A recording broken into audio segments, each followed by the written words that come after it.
안녕하세요. 사연 읽어주는 남녀입니다. 오늘도 와주셔서 감사드리며 그럼 오늘의 사연 소개해드리겠습니다. 안녕하세요. 저는 50대 여성입니다. 전 뒤에 울창한 산이 있는 아파트에 살고 있어요. 사계절 내내 새소리에 잠이 깨네요. 숲이 좋다 보니 이름 모를 새들도 많이 봅니다. 손바닥만한 작은 새들도 어찌나 빠르고 날쌘지 그 넓은 하늘이 다 제 것인 양 고개를 하며 나는 게 참 신기해요. 전 소원이 딱 하나 있어요. 저 새처럼 훨훨 자유롭게 날아보고 싶네요. 어깨에 큰 날개를 달고 높이 높이 날아갈 수 있다면 얼마나 속이 시원할까요? 제가 하늘을 보고 있으면 남편이 제 어깨를 툭툭 칩니다. 또 하늘 보는 거야? 이제 가자, 여보. 목도 안 아파. 얼른 가서 쉬자고. 바람이 차네. 우리 새 한 마리 키울까? 이 지천에 새가 있는데 집에서까지 키우게? 베란다 앞에도 찾아오는 새 있잖아. 보는 걸로 만족하자고. 우리 부부는 찹쌀 도넛을 만들어 팔고 있어요. 하루 종일 가게에서 반죽하고 튀기고 팔다 보면 어느새 저녁입니다. 날이 어둑해지면 장사 정리를 해요. 전에는 한 푼이라도 더 벌려고 늦은 밤까지 했지만 지금은 그렇지 않습니다. 한때 전 돈이 곧 시간이고 시간이 곧 돈이라 생각했던 사람이에요. 정말 악착같이 일하던 시절이 있었는데 눈물 젖은 빵이라고 하나요? 우린 눈물 젖은 밥이겠죠. 젊어서 남편이랑 하던 사업이 쫄딱 망한 적이 있습니다. 갚아야 할 빚이 엄청나서 부담감도 컸고 열심히 하던 일이 망해 엎어졌다는 실망감도 컸어요. 그렇다고 자포자기한 채 살 순 없었죠. 저희에겐 토끼 같은 자식 둘이 있었거든요. 5살 터울의 남매를 낳고 잘 살고 싶어 시작한 사업이었습니다. 남편은 생활용품 만드는 중소기업을 하다가 쫄딱 망했어요. 대기업들이 같은 업종에 진출하면서 저흰 경쟁력을 잃게 됐어요.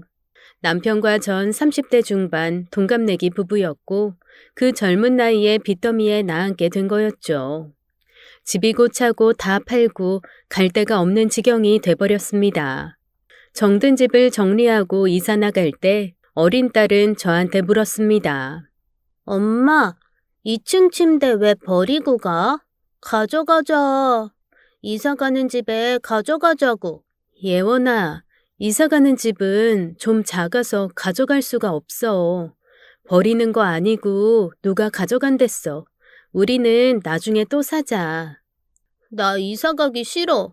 여기 유치원 계속 다니고 싶단 말이야. 그럼 너 혼자 여기서 살 거야? 엄마랑 아빠랑 오빠 다 이사 갈 건데. 저희 옷가방 하나씩 들고 야반 도주하듯 이사를 갔죠. 가족이 뿔뿔이 흩어질 뻔했는데 그것만은 면한 거였습니다.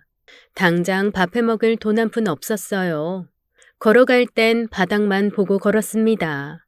누가 1,000원짜리 한 장 흘린 거 없나 보는 거였어요. 비참하고 죽고 싶은 심정이었지만 어떻게든 힘을 내야 했습니다. 12살, 7살 아이들이 저희만 바라보고 있었어요. 엄마 아빠란 이름으로 사는 이상 목숨은 제 것이 아니었죠. 밥 대신 컵라면 하나를 둘로 나눠주더라도 옆에 끼고 살면서 살궁리를 찾아야 했습니다. 적은 자본으로 할 수 있는 걸 찾다가 찹쌀 도넛을 만들어 팔기로 했어요. 20대 때 잠깐 빵을 배운 적이 있어 감도 있었고 전 기름도 잘 다루고 요리 실력도 좋았거든요. 하늘이 도왔는지 좋은 분을 만나 비법을 전수받기도 했어요. 그분은 자기도 사업이 망해 인생에 큰 어려움을 겪었다며 저희 부부를 안쓰럽게 여기셨죠. 쉽게 알려주지 않는 반죽 비법을 저희한테만 알려주신 거였어요. 제가 만든 도넛과 꽈배기를 집에 가져가 애들한테 처음 먹였을 때 그 감동은 지금도 잊지 못하네요. 우와, 이거 정말 엄마가 만든 거야? 진짜 맛있어요. 식어도 쫄깃하고. 태어나서 이렇게 맛있는 건 처음 먹어봐. 그렇게 맛있어? 여보, 우리 아들이 하는 말 뻥 같아, 진짜 같아? 무슨 소리야? 아이, 우리 정우는 거짓말 못해. 정우야, 이것도 먹어봐. 꽈배기는 아빠가 만들었어. 옆에서 딸도 맛있다고 난리였어요. 남편과 전 지푸라기라도 잡는 심정으로 가판에서 찹쌀 도넛을 팔기 시작했습니다. 금방 만든 건 당연히 맛있겠지만 보통 식으면 맛이 덜하잖아요. 전 식어도 맛이 유지되게끔 반죽도 바꿔보고 재료도 상큼한 걸 넣어보고 고민을 엄청 많이 했어요. 그리고 무조건 친절하게 단골 손님을 잡으려고 노력했죠. 어서 오세요. 뭐 드릴까요? 저희 이제 막 오픈했어요. 서비스로 꽈배기도 드릴 테니까 맛있게 드세요. 저희 건 식어도 맛있어요. 드셔보시고 입소문 좀 내주세요. 제 정성이 통했는지 가게는 입소문을 타게 됐고 어느새 동네 사람들이 줄을 서서 먹는 맛집으로 성장했습니다. 돈통에 현금이 쌓이는 걸 보면서 신나게 도넛을 만들었어요. 그러다 작은 가게를 내게 됐고 TV에서도 촬영을 나오면서 한마디로 대박이 나버렸죠. 시간이 흘러 체인점도 2개나 더 갖게 됐습니다. 그렇게 빚도 다 갚고 경제적인 어려움을 벗게 됐죠. 이런 날이 올 줄은 꿈에도 몰랐어요. 한창 돈 벌 땐 자는 시간도 줄여가며 장사를 했습니다. 애들한테도 늘 시간을 아끼라고 잔소리를 했어요. 악착을 떠는 엄마를 아들은 이해해줬는데 딸은 좀 엇나가서 속상했죠. 공부도 안 하고 멋만 부리고 툭하면 학교에서 전화가 왔습니다. 사춘기 딸과 갈등이 있었지만 그 고비도 잘 넘겼네요. 사업이 망해서 힘들었던 건 과거가 돼버렸고 우리 애들도 성인이 됐습니다. 그래도 딸과 사이가 완전히 좋아진 건 아니에요. 엄만 오빠만 좋아한다고 요새도 가끔은 그러네요. 엄마, 정말 1억이야? 내가 부추전 말고 김치전 해달라고 그렇게 말했는데 또 부추전 했어? 부추전은 오빠만 좋아하잖아. 먹는 걸로 이렇게 차별할 거야? 나 확 집 나간다. 얼씨구, 집에 김치는 얼마 없고 부추가 많아서 한 건데 무슨 차별이야. 집을 나가? 너 집 나가면 용돈 없다. 예언아, 엄마. 아이, 모처럼 가족이 다 모였는데 또 1억이야?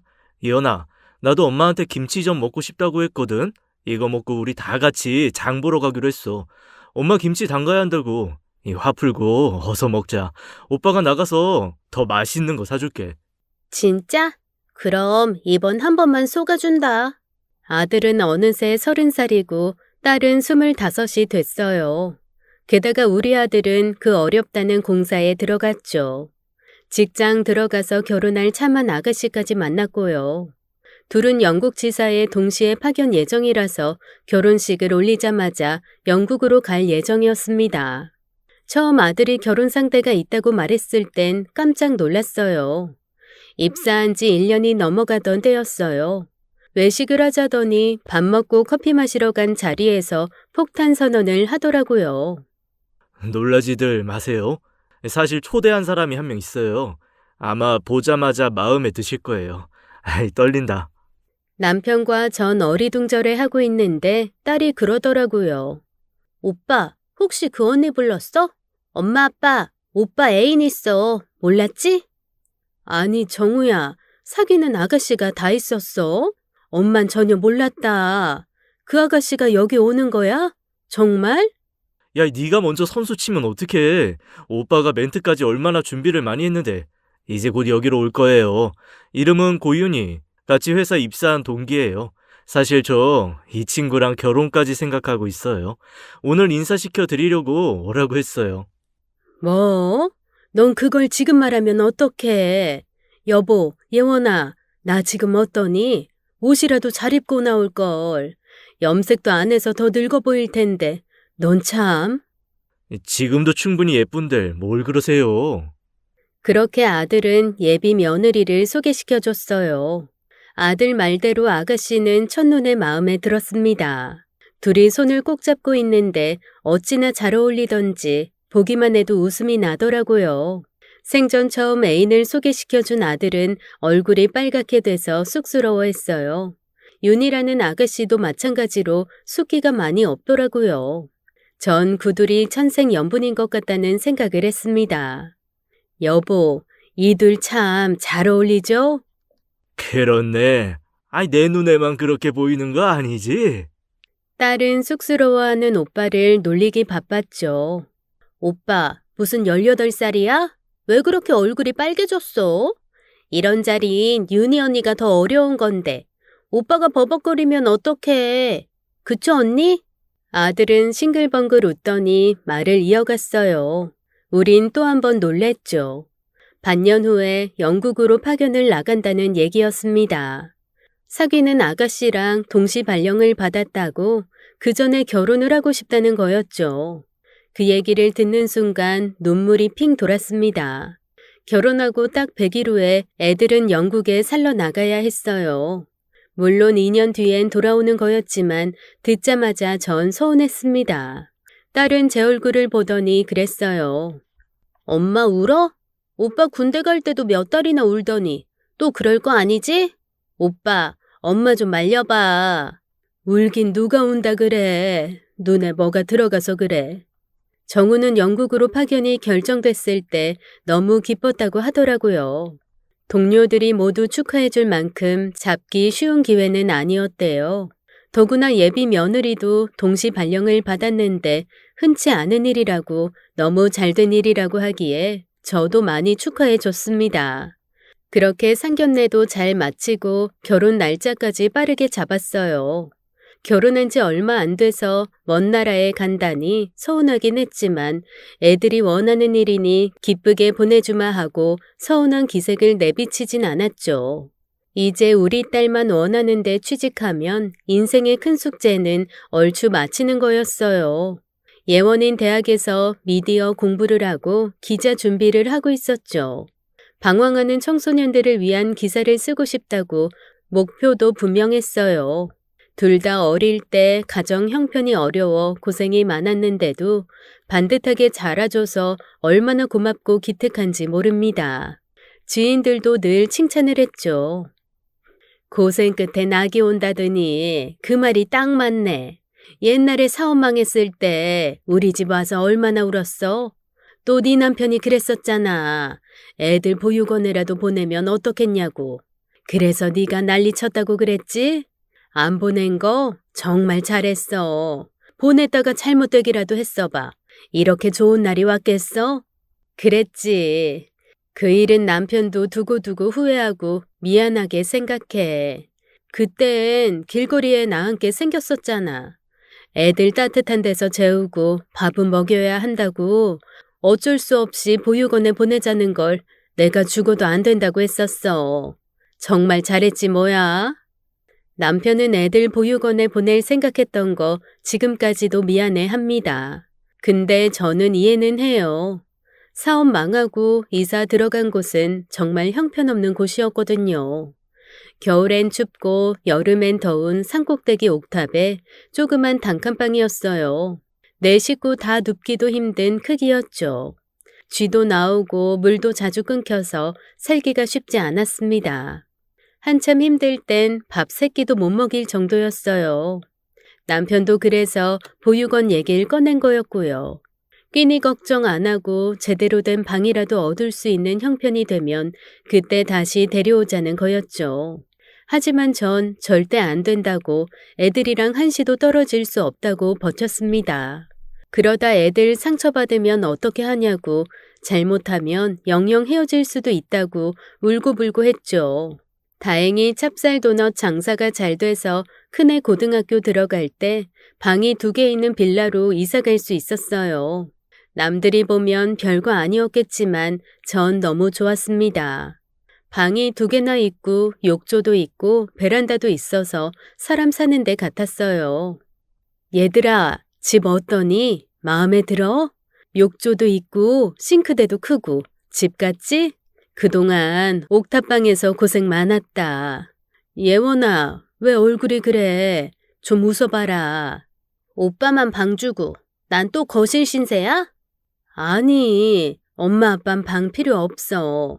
큰 방 오빠 쓰고 작은 방 너 쓰면 되겠네. 책상도 사줄 테니까 공부 열심히 해야 한다. 내 친구 정연이는 안방도 넓고 드레스룸에 화장실도 2개던데. 엄마 아빠는 이제 돈도 많이 벌면서 이게 다야? 전 딸의 얘기에 할 말을 잃었어요. 어느새 딸은 잃은 사춘기가 와서 반항심이 가득했었죠. 일찍 철이 든 아들이 동생을 나무랐습니다. 야, 너 무슨 말을 그렇게 해? 각자 사정이 다른 거지. 엄마 아빠 고생하는 거 보고도 그런 얘기가 나와? 네 방도 생겼는데 왜 그렇게 불만이 많아? 또 잘난 척이네. 난 이 집 별로야. 엄청 낡고 후졌잖아. 친구들처럼 저기 저 아파트 살고 싶다고. 이럴 거면 아예 다른 데로 이사 가는 게 낫지. 난 또 기대했잖아. 딸은 제 속을 뒤집어 놓고 밖으로 나갔죠. 근데 아들 정우가 이렇게 물었습니다. 친구들 집에 데려와도 되냐고요. 전 얼마든지 데려와도 좋다고 했죠. 아들은 어려운 형편에도 공부도 잘하고 반장까지 했어요. 학교 선생님들도 늘 정우를 칭찬하셨죠. 자식이 둘이었지만 이렇게 달랐습니다. 딸아들 차별하는 게 아니었어요. 딸은 저희가 할 수 있는 것보다 더 많은 걸 원했고 그 입맛을 다 맞춰줄 순 없었습니다. 그래도 최선을 다해 돈을 벌고 애들 뒷바라지를 했어요. 딸한텐 공부 기대를 접고 그저 무사히 학교 졸업하기만을 바랐고요. 우리 부부 딴 생각 안 하고 열심히 일하니 경제적으로 숨통이 트였고 그 빌라에서 새 아파트로 이사할 땐 세상 아무것도 부럽지 않았어요. 우리 애들은 그 과정을 다 지켜보며 강단 있고 야무지게 자란 것 같네요. 부모와 고생을 함께 이겨낸 게 애들 상교육이 된 것 같았어요. 딸도 고등학교 올라가더니 방황을 끝내고 공부를 하더라고요. 기자가 되고 싶다고 대학도 미디어 관련 학과로 진학했습니다. 오빠가 좋은 회사에 취직하는 걸 보더니 부러워하기까지 했어요. 딸인 내가 봐도 오빠는 완전 엄친아야. 그래서 더 짜증나긴 하지만 뭐 잘난 건 사실이니까. 엄친아? 뭐든 잘한다는 엄마 친구 아들? 근데 짜증은 왜 나? 너도 잘하고 있으면서. 그치? 이제야 엄마가 딸의 진가를 알아보네. 엄마, 나도 좋은데 취직할 거야. 그러니까 기대해. 밖에서 오빠 자랑만 하지 말고. 오빠 왔네. 영어 학원 혹시 빼먹은 거야? 공부하기 싫어서? 오늘은 안 가는 날이다, 이 녀석아. 엄마, 저 왔어요. 배고파. 얼른 정리하고 같이 밥 먹으러 가요. 저 오늘 월급 날이잖아요. 장호 어때요?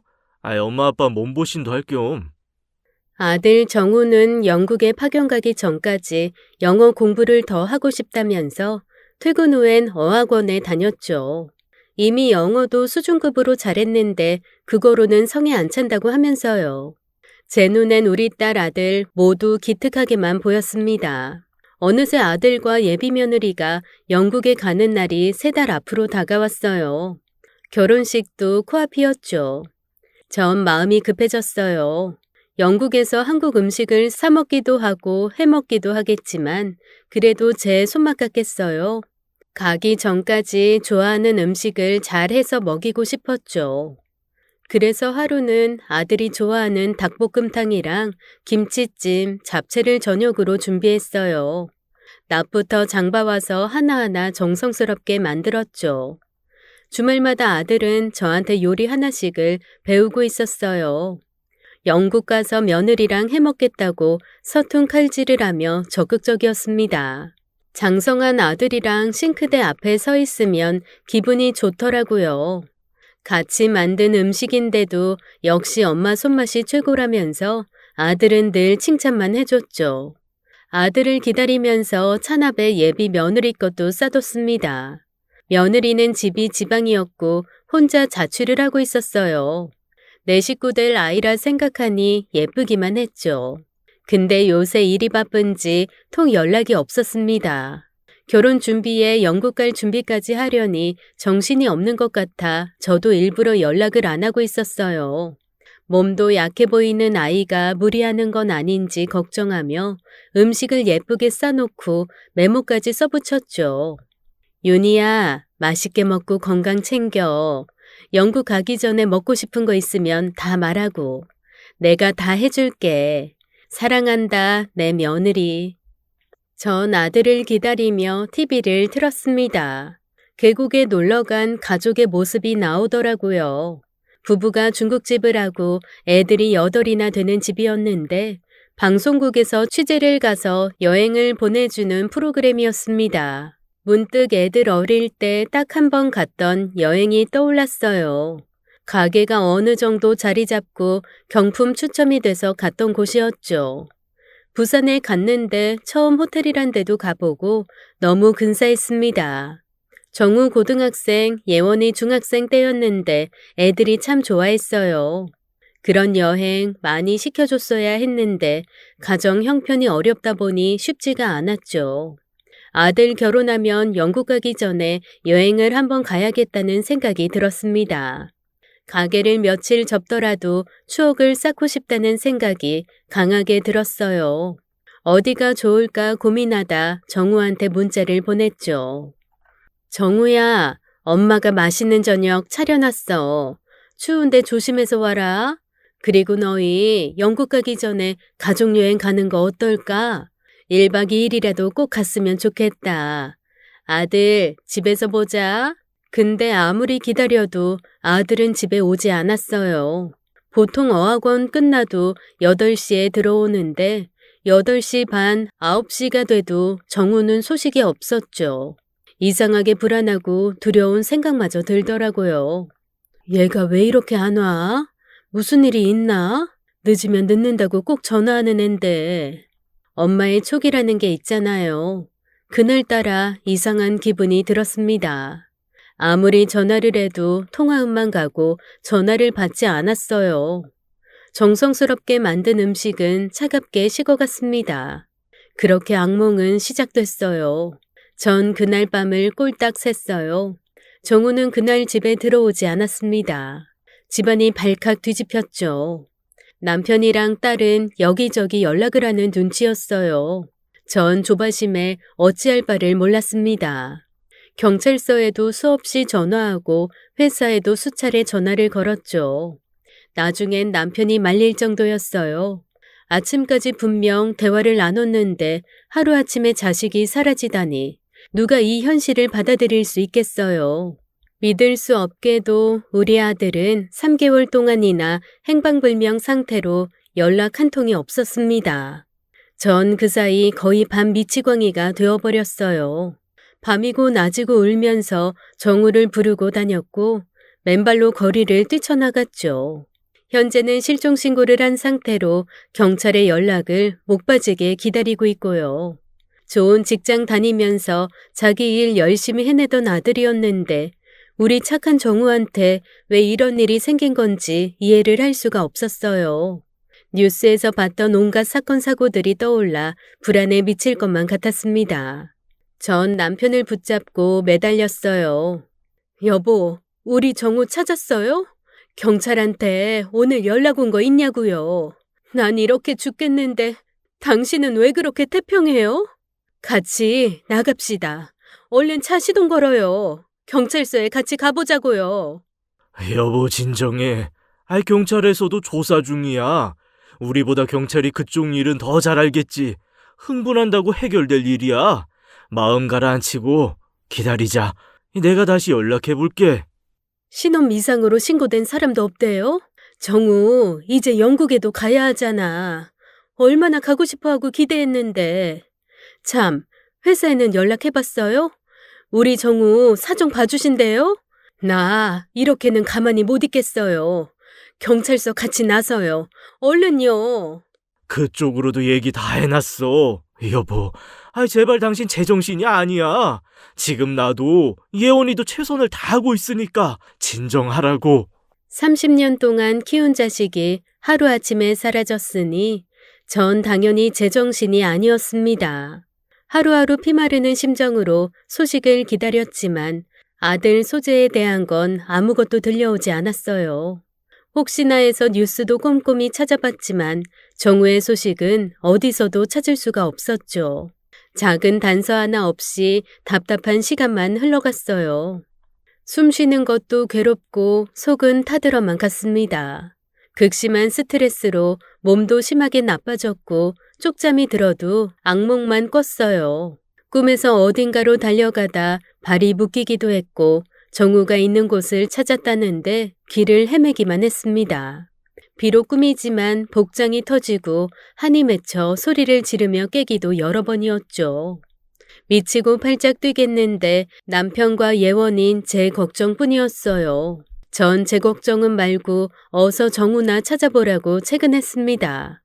예원아, 네 오빠 어디 갔니? 이 노릇을 어떻게 하면 좋아? 오빠 친구들한테도 다시 물어봐. 그날 연락한 친구 없는지. 한 명씩 다시 연락해보라고. 엄마, 오빠 돌아올 거야. 경찰이 열심히 찾고 있대. 제발 엄마 몸 좀 챙겨. 오빠 돌아왔는데 엄마 병원에 입원이라도 하고 있어봐. 오빠 마음이 어떻겠어? 그러니까 엄마 몸부터 추슬러. 근데 예원아, 엄마 핸드폰 전원 안 껐지? 오빠한테 전화 오면 꼭 엄마한테 알려줘야 돼. 안 껐어. 걱정 말고 일단 좀 주무세요. 응? 애간장이 녹는다는 말 있잖아요. 자식이 연기처럼 사라져버리니 그 고통은 말로 표현할 수가 없었죠. 차라리 내가 없어지는 게 나을 것 같았어요. 그러던 어느 날이었습니다.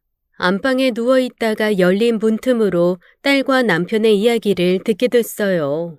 제가 자는 줄 알고 하는 얘기 같았어요. 아무래도 네 오빠 사망 신고해야겠다. 근데 엄마한테 이 얘기를 어떻게 해야 될지 모르겠어. 엄마한테 얘기하면 큰일 나. 엄마 정신도 왔다 갔다 한다고. 근데 오빠 사망신고 얘기를 어떻게 해. 엄마한테 얘기하는 거 난 반대야. 분명 충격받을 거라고. 그래, 이 아빠도 같은 생각이다. 엄마 살려야지. 산 사람은 살아야지. 사망신고라니 온몸이 벌벌 떨리고 속이 뒤집히는 것 같았어요. 전 벌떡 일어나 문을 열고 나갔습니다. 전 남편을 붙잡고 난리를 치면서 울부짖었어요. 실종된 지 이제 3개월째인데 벌써부터 아들을 죽은 사람 만들고 싶냐고, 왜 그런 쓸데없는 짓을 하려고 하냐고 악을 썼죠.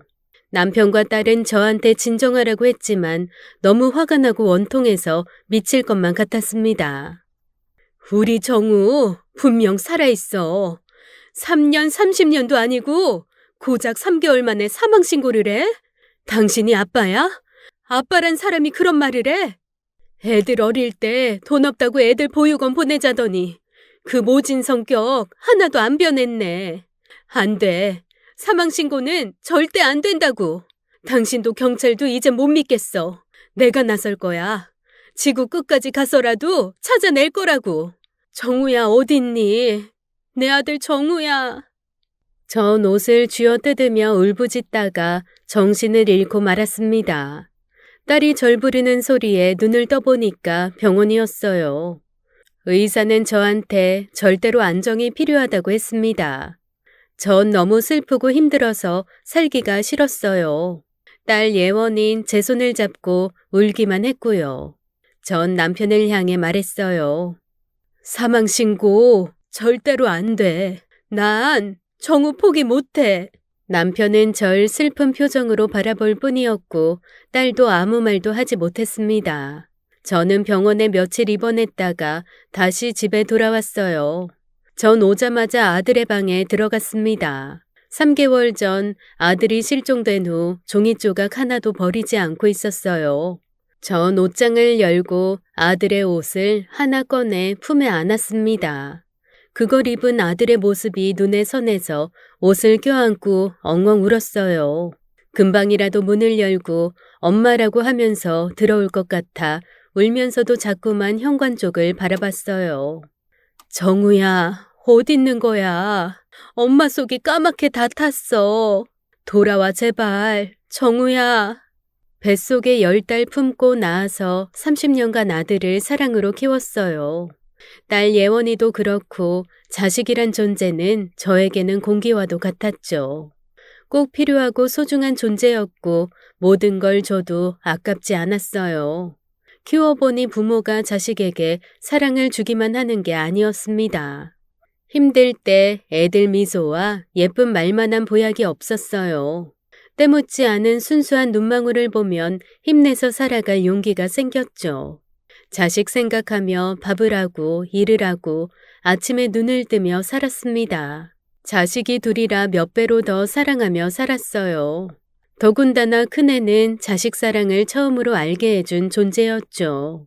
그런 아들의 생사도 알지 못하고 어쩌면 앞으로도 볼 수 없다고 생각하니 온 세상이 다 무너지는 것만 같았습니다. 아들 옷이 다 젖을 정도로 울고 지쳤어도 전 잠에 들지 못했어요. 정우가 실종된 후 전 심각한 불면증이 생겼죠. 매일 같은 시간에 수면제를 하나씩 먹어야 잠에 들 수 있었습니다. 하지만 언제부터인가 한 알로는 부족했어요. 잠을 못 자 너무 괴로워하니 남편이 병원에 절 데려갔고 수면제 2알을 처방받게 됐습니다. 의사는 너무 수면제에 의존하지 말라고 했어요. 약을 줄이려면 하기 싫어도 운동을 꼭 해야 한다고 당부를 하셨죠. 그날 밤은 의사의 말대로 수면제를 하나만 먹어봤습니다. 한 알은 남겨놓고 쳐다만 봤어요. 이 한 알이 2알 되고 2알이 3알 되면 제정신으로 정우를 보지 못할 수도 있겠더라고요. 전 의지로 잠에 들기 위해 한 알만 먹고 자기로 결심했습니다. 하지만 5만 가지 생각이 밀려오면서 역시나 잠이 안 왔어요. 정우가 나쁜 놈들한테 잡혀서 힘들게 일하고 있는 건 아닌지, 아니면 교통사고를 당해 나쁜 일을 당한 건지 별의별 생각이 다 났죠. 그래도 이를 악물고 눈을 감고 있었어요. 그렇게 몇 시간이 흘렀는지 모릅니다. 옆에서 자고 있던 남편이 슬쩍 자리에서 일어났어요. 그리곤 제가 잠들었는지 확인을 하더라고요. 여보, 자? 잠들었어? 전 남편을 걱정시키고 싶지 않아서 잠든 척을 했습니다. 사실 정신은 또렷했고 바깥에서 나는 소리도 다 들렸어요. 처음에 남편도 잠을 못 이루고 밖에서 서성이나 했습니다. 그러고 나가서 한참을 안 들어왔거든요. 근데 아니었어요. 남편은 꽤 긴 외출을 하고 들어오는 거였습니다. 그런 행동은 매일 계속됐고 전 남편의 행동이 이상하다고 생각했죠. 그래서 하루는 남편을 몰래 따라가 보기로 했어요. 아니나 다를까 남편은 옷까지 갈아입더니 차를 몰고 어디론가 향했죠. 전 잠옷바람으로 급히 택시를 잡아서 남편을 쫓아갔어요. 아저씨, 저기 앞에 은색 차 보이죠? 그 차 따라가 주세요. 절대로 놓치면 안 돼요. 택시 기사는 잠옷바람에 헝클어진 머리로 택시를 탄 저를 이상하게 봤어요. 남편이 도착한 곳은 대학병원이었습니다. 주차장에 차를 세우더니 급하게 병원 안으로 들어가는 거였어요. 뭔가 수상쩍은 일이 벌어지고 있었고 저한테 숨기고 있는 게 분명했죠. 정신이 번쩍 들면서 남편을 절대로 놓쳐선 안 되겠다고 생각했어요. 하지만 넓은 병원에서 남편은 어디론가 사라져버렸고 놓치고 말았습니다. 전 엘리베이터가 움직이는 곳을 찾아냈어요. 야밤에 엘리베이터 하나만 8층에 멈춰 서 있었습니다. 전 8층으로 올라가 살펴보기 시작했죠. 이 병실 저 병실 돌아다니면서 남편이랑 비슷한 사람이 있나 찾아봤습니다. 그리고 기적적으로 한 병실에서 남편을 발견했어요. 놀랍게도 옆에는 딸 예원이까지 있었습니다. 둘은 제가 온 걸 눈치채지 못하고 어떤 환자 곁에 둘러앉아 있었죠. 그리고 충격적인 광경을 보게 됐어요. 아니 정우야, 우리 아들이 왜 여기 있어? 남편과 예원이가 보고 있는 환자는 바로 실종된 우리 아들 정우였어요. 전 미친 듯이 아들한테 달려가 매달리며 소리쳤습니다. 내 아들 여기 있었구나. 이게 무슨 일이니? 어떻게 된 일이야? 정우야, 일어나봐. 엄마 목소리 안 들려? 정우야. 그리고 남편 멱살을 붙잡고 흔들었어요. 어떻게 된 거냐고, 정우가 여기 있는데 왜 나한테 알려주지도 않았냐고 악을 썼습니다. 깜짝 놀란 남편은 절 정우에게서 떼어내려다가 참담한 표정으로 이렇게 말했죠. 정신 차려, 여보. 지금 정우가 어떤 상태인지 안 보여. 정우 좀 제대로 보라고. 정우가 왜? 다쳤으면 다쳤다고 얘기를 하지. 왜 나한테 숨겼어? 정우야, 엄마 왔어. 눈 좀 떠봐, 정우야. 전 누워있는 아들을 깨우려고 했습니다. 그런데 뭔가 이상했어요. 아들이 잠든 줄 알았는데 아니었죠. 아무리 흔들고 불러봐도 아들은 반응이 없었습니다. 여보, 우리 아들 왜 이래? 왜 이렇게 깊이 잠들었어? 내가 부르는데도 왜 안 깨어나는 거야? 왜? 정우 못 깨어나. 여보, 정우 지금 식물인간 상태야. 뭐? 지금 뭐라고 했어? 식물인간? 전 제가 잘못 들은 줄 알았어요. 꿈이면 깨라고 자꾸만 제 허벅지를 꼬집었죠. 분명 아프진 않았는데 꿈인 것 같진 않았습니다. 전 다시 우리 정우를 돌아봤어요. 몸에 붙어있는 기계들, 눈을 감고 있는 정우를 보니 그제야 실감이 났습니다. 믿기진 않았지만 아들은 의식이 없는 식물인간 상태였어요. 옆에서 딸 예원이가 주저앉으며 울음을 터뜨렸죠. 남편도 울면서 제게 다가왔어요. 여보 부탁이야. 제발 흥분하지 말고 여기 앉아봐. 당신 이러다 큰일 난다고. 아니야, 아니라고. 지금 나 꿈꾸는 거지? 여보, 내 뺨 좀 때려봐. 꿈이라면 깨어나게 제발. 정우야, 정우야, 엄마 목소리 들리지? 일어나봐. 얼른. 정우야. 아니야, 이건 거짓말이야. 사실이 아니라고. 의사 불러와. 뭔가 잘못됐어. 우리 정우가 이럴 리가 없다고. 전 충격을 받아 머리가 어지럽고 금방이라도 쓰러질 것 같았습니다. 제가 휘청하니까 예원이가 절 옆에서 끌어안았어요. 그러면서 이렇게 소리치는 거였어요. 엄마, 정말 기억 안 나? 몇 번이고 여기 왔었잖아. 여기 처음 온 거 아니잖아. 엄마 제발 정신 좀 차려. 엄마까지 이러지 마. 무슨 소리야, 예원아. 엄마 오늘 여기 처음 왔어. 네 오빠 여기 왜 누워있니? 왜 깨워도 일어나질 않는 거야? 다 말해줘. 엄마 하나도 모르겠어. 엄마 제발 정신 차려. 엄마까지 잘못되면 난 어떻게 살려고 그래? 엄마한텐 오빠밖에 없어? 나는 자식도 아니야? 딸은 울부짖으며 절 붙잡고 애원했어요. 그제야 조각난 기억이 떠오르기 시작했습니다. 조각난 화면처럼 듬성듬성 기억이 재생되고 있었어요. 전 그 자리에 털썩 주저앉았습니다. 그날의 기억이 떠올라 큰 충격에 빠져버렸어요. 숨도 쉬기 어려웠고 머리가 쪼개질 듯 아파왔죠. 전 눈을 감고 속수무책으로 떠오르는 기억 속에 빠져들었습니다. 사고가 있던 날 전 아들과 예비 며느리와 함께 한복을 맞추러 가고 있었죠. 아들이 운전을 하고 예비 며느리는 그 옆에 앉아 있었고요. 전 뒷좌석에 앉아 있었는데 모두 기분이 좋았습니다.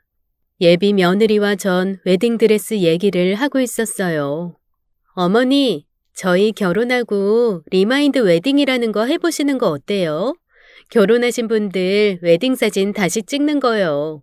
어머님은 웨딩드레스, 아버님은 턱시도 입으시고 사진 새로 찍으면 추억도 되시고 좋을 것 같은데. 젊은 애들이 입어야 웨딩드레스도 예쁘지. 난 됐어. 괜한 돈 쓰지 말고 너희들이나 실컷 즐겨. 난 이번에 한복하는 걸로 됐어. 솔직히 한복은 좀 욕심이 난다. 내 나이엔 드레스보다 한복이지. 저 트럭이 왜 이리로 와? 정우야 피해! 순간 전 말문을 잃고 말았어요. 커다란 트럭이 중앙선을 넘어 우리 차로 돌진하고 있는 거였습니다. 사고는 순식간에 일어났고 커다란 굉음과 함께 제 기억은 끊어졌어요. 그게 제 마지막 기억이었고 눈을 떠보니 병원이었죠. 절대로 일어나서는 안 될 끔찍한 사고였습니다.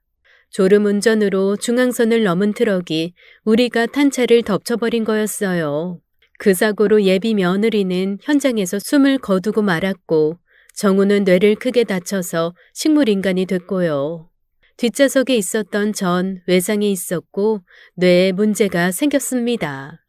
사고 여파로 혈전이 뇌혈관 일부를 막게 됐고 혈압이 갑자기 높아지면 뇌혈관이 터질 수도 있어 생명이 위험할 수 있었어요.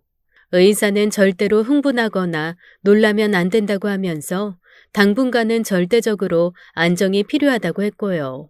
전 사고 다음 날 의식을 찾았지만 너무 큰 충격에 사고 기억을 통째로 잃어버렸어요. 그래서 아들이 실종된 줄로 알고 있었던 거였습니다.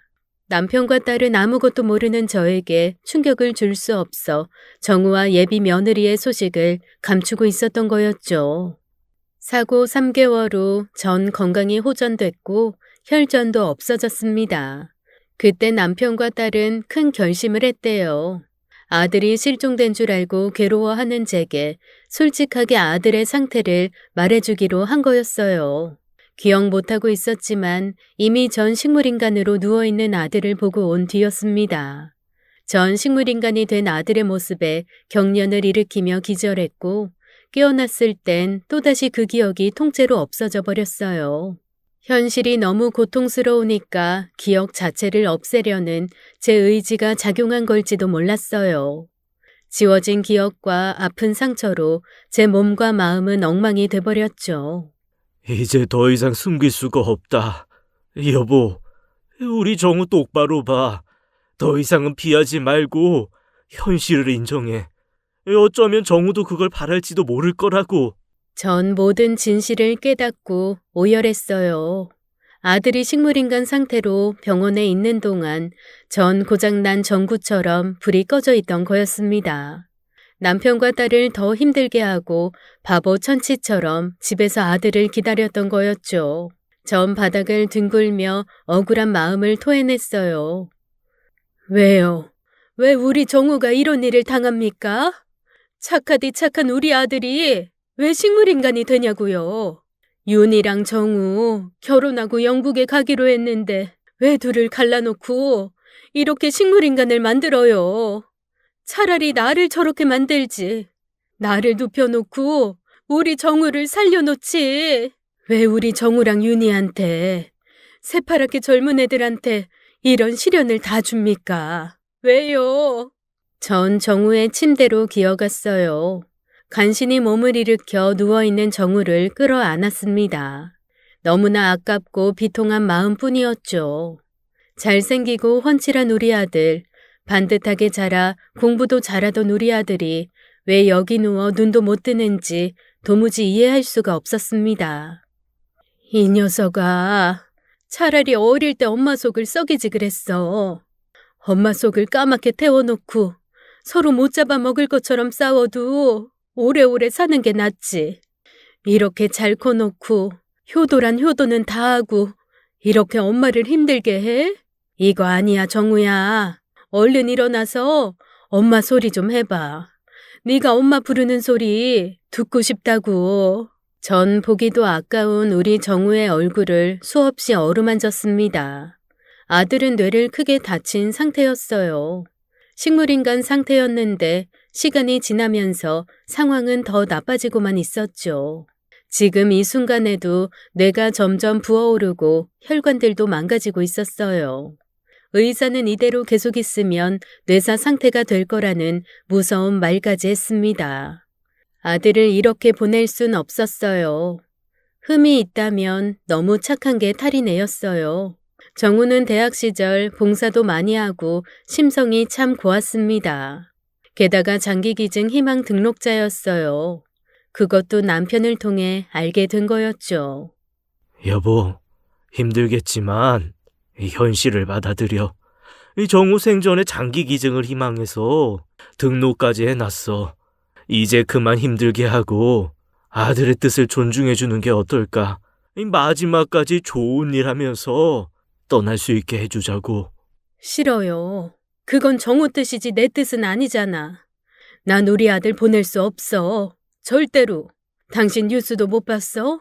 식물인간으로 수년간 누워있다가 회복하는 사람도 있잖아. 그게 우리 정우가 될 수도 있어. 희망이 있는데 왜 그래야 하는데. 난 동의 못해. 아직 우리 정우 살아있잖아. 하지만 제 바람과 달리 정우 상태는 악화되기만 했어요. 의사는 이제 결정해야 한다고 했습니다. 이대로 시간이 흐르면 뇌는 죽고 스스로 호흡할 수 있는 기능도 멈추게 된다고 했죠. 그렇게 되면 뇌사자가 되고 2주가 지나면 남은 장기들도 망가져서 기증이 어렵게 될 거라고 했어요. 아무런 희망이 없다고 하니 그저 눈물만 흐를 뿐이었습니다. 문득 정우의 어린 시절이 떠올랐어요. 인정이 많았던 정우는 거리에서 구걸하는 사람이 있으면 꼭 주머니를 뒤져 동전을 주던 아이였습니다. 성인이 돼서 장기 기증을 등록한 건 아들 성격상 이상한 일도 아니었죠. 그렇지만 엄마로서 식물인간이 된 아들도 살아있는 거나 마찬가지였습니다. 체온은 따뜻했고 심장은 뛰고 있었어요. 전 아들의 손을 꼭 잡아봤어요. 정우야, 엄마야. 엄마 목소리 들려? 우리 아들, 엄마가 얼마나 사랑하는지 알지? 넌 최고의 아들이었어. 정우가 내 아들이라 얼마나 좋았는지 몰라. 전 아무런 반응 없는 아들의 얼굴을 쓰다듬고 또 쓰다듬었어요. 정우가 태어난 날 그 울음소리, 처음 모유 수유를 했던 기억, 옹알이를 하던 아이가 커서 유치원에 가고 학교에 입학하던 모습까지 꼬마였던 사랑스러운 정우의 모습이 떠올랐습니다. 타임머신이 있다면 시간을 되돌려 그때로 되돌아가고 싶었어요. 하지만 또 다른 아픔이 제 마음을 송곳처럼 찔렀죠. 사업이 망했을 때 컵라면 하나를 반으로 갈라 애들한테 준 적이 있어요. 그것도 아껴 먹는다고 라면을 한 가닥씩 아껴 먹던 정우가 떠올랐습니다. 정우야, 왜 그렇게 먹어? 먹다가 허기지겠다. 엄마가 저녁 땐 밥 해줄게. 아빠가 들어올 때 쌀 사온댔어. 맛있어서 아껴 먹는 건데? 저녁 땐 우리 밥 먹을 수 있는 거야? 그럼 엄마 것까지 많이 해. 엄마 지금도 라면 우리만 줬잖아요. 엄만 괜찮아. 배 안 고파. 애들 다 커서 먹고 살만 해줬지만 아쉬운 게 참 많았습니다. 아직 못 해준 게 더 많은 것 같은데 해주고 싶은 게 너무 많은데 하늘이 원망스럽고 더 이상은 살아갈 이유를 찾기 힘들었어요. 전 그동안 모아뒀던 수면제를 한 움큼 꺼냈습니다. 아들 손을 잡은 채 약을 한 입에 넣으려고 했어요. 그렇게 이 고통뿐인 인생을 끝내려고 했죠. 그때였어요. 아들 손에서 어떤 압력이 느껴졌습니다. 마치 하지 말라고 제 손을 꽉 잡는 것 같았어요. 전 순간 숨이 멎는 것처럼 깜짝 놀라서 아들을 봤습니다. 그러나 아들은 눈을 감은 그대로였어요. 그 몇 초간이 너무나 길게 느껴졌습니다. 저 애절하게 아들을 불러봤지만 그 이후로는 아무런 반응이 없었죠. 전 흐느끼듯 울며 아들 옆에 엎어졌어요. 정우야, 잘못했다. 엄마가 잘못했어. 손에서 놓친 수면제가 바닥에 떨어지며 요란한 소리를 냈습니다. 아들은 제가 약을 삼키려던 그 순간에 손에 힘을 줬어요. 그렇다고 아들이 깨어난 건 아니었습니다. 식물인간 상태일 땐 무의식 중에 이럴 수 있다는 것도 알고 있었죠. 하지만 아무래도 상관없었어요. 아들은 제가 하려던 걸 멈춰줬고 전 못난 생각을 버리게 됐습니다. 부끄럽고 죄스러운 마음에 아들한테 미안한 마음만 들었어요. 전 눈물 젖은 얼굴을 아들의 뺨에 대보았습니다. 말없는 내 아들 정우는 너무나 따뜻했어요. 그래 정우야, 엄마 나쁜 생각 안 할게. 미안하다. 정말 부끄러운 짓을 했구나. 정우야, 잘못했어. 한참을 울다가 문득 이런 생각이 스쳤습니다. 정우가 이런 상황에서 표현을 할 수 있다면 제 아빠가 말한 대로 장기 기증을 원한다고 말할 것 같았어요. 식물인간으로 뇌가 망가지고 있는 상황에서 우리 아들은 분명 새 생명을 살리고 싶어 할 것 같았습니다. 전 아들의 손을 꼭 붙잡고 속삭였죠. 엄마 용기 내볼게. 네 뜻대로 마지막 준비하는 일에 겁먹지 않을게. 전 결국 아들이 더 아프지 않고 편해질 수 있도록 놓아주기로 했습니다. 아무리 생각해도 그게 우리 아들의 뜻인 것 같았어요. 남편과 딸에게 전 어렵게 말을 꺼냈죠. 여보, 정우 뜻대로 해줍시다. 미련한 고집 부렸어요. 내가.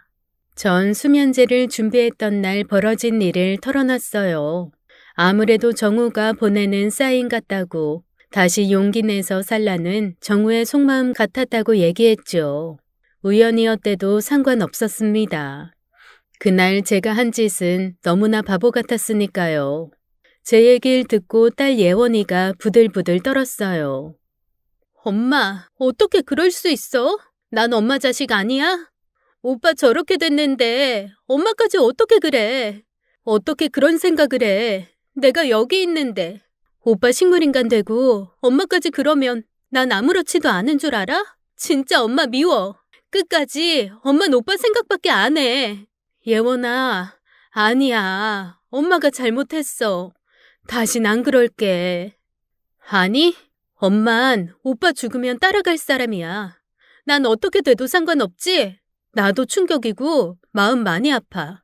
어떻게든 잘 버티려고 안간힘을 쓰고 있다고. 이런 상황에서 어떻게 그런 생각을 해? 엄마 혹시 그런 생각하는 거 아니야? 내가 오빠 대신 저렇게 됐으면 좋겠다고. 지금 누워있는 게 오빠가 아니라 나였으면 좋겠다고. 그렇게 생각하는 거 아니냐고. 예원아, 무슨 말이야 그게. 예원인 붙잡는 제 손길을 뿌리쳤고 병원 밖으로 뛰쳐나갔어요. 남편이 예원이를 따라갔고 전 그 자리에 주저앉고 말았습니다. 제 자신이 너무 원망스러웠어요. 아들의 불행에 정신을 놓고 딸을 보듬지 못하고 있었죠. 더 이상 누구에게도 상처를 주고 싶지 않았어요. 예원이마저 잘못되면 정말 살 이유가 없었죠. 전 더 이상 정신을 놓고 있을 수 없었습니다.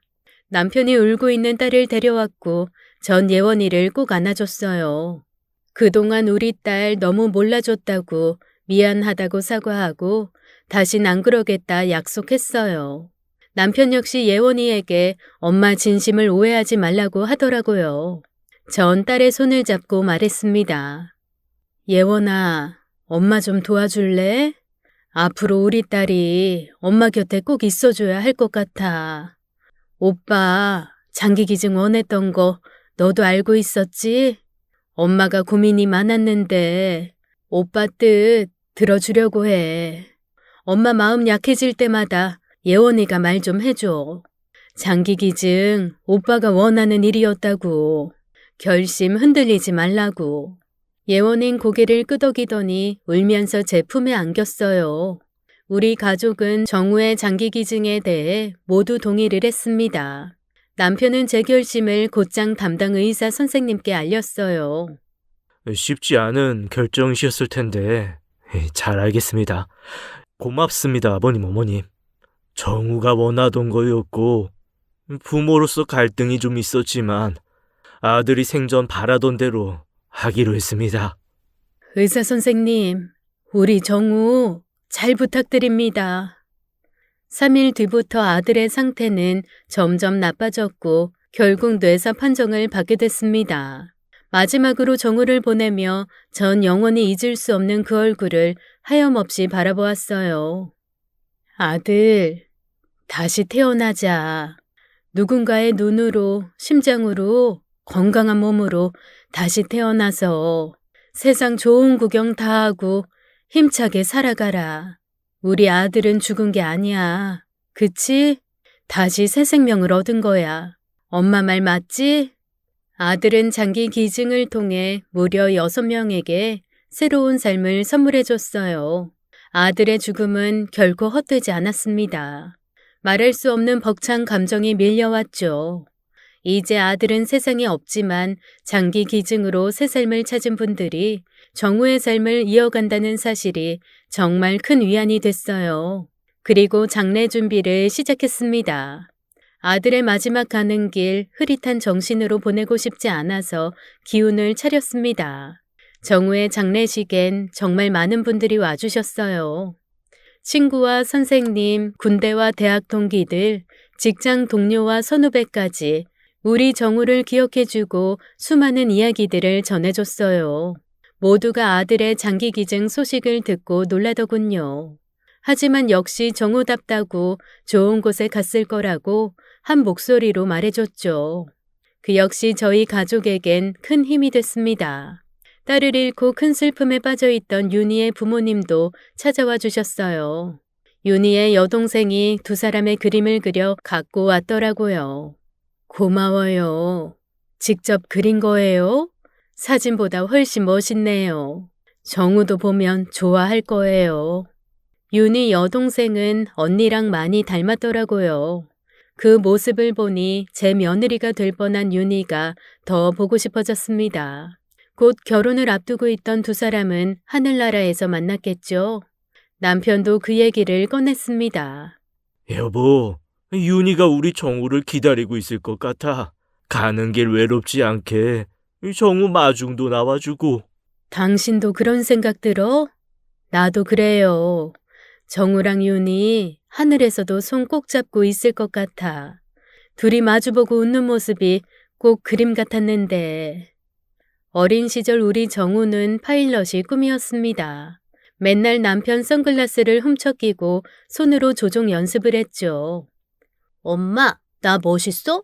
나중에 크면 꼭 파일럿이 될 거야. 진짜 큰 비행기도 조종하고 우리 엄마 해외여행도 많이 시켜줄 거야. 우와, 엄만 듣기만 해도 행복하다. 그래, 정우야. 우리 아들은 뭐든지 할 수 있어. 엄마도 기대할게. 비행기를 그렇게 좋아하던 아들은 난시가 심해 파일럿이 되진 못했지만 멀리 여행 가는 걸 유독 좋아했습니다. 이제 무거운 육신을 벗었으니 자유로운 영혼으로 어디든 갈 수 있겠죠. 아들은 한 줌의 재가 되어 제 품에 안겼습니다. 전 아들의 유고를 새파랗고 넓은 하늘로 날려 보내줬어요.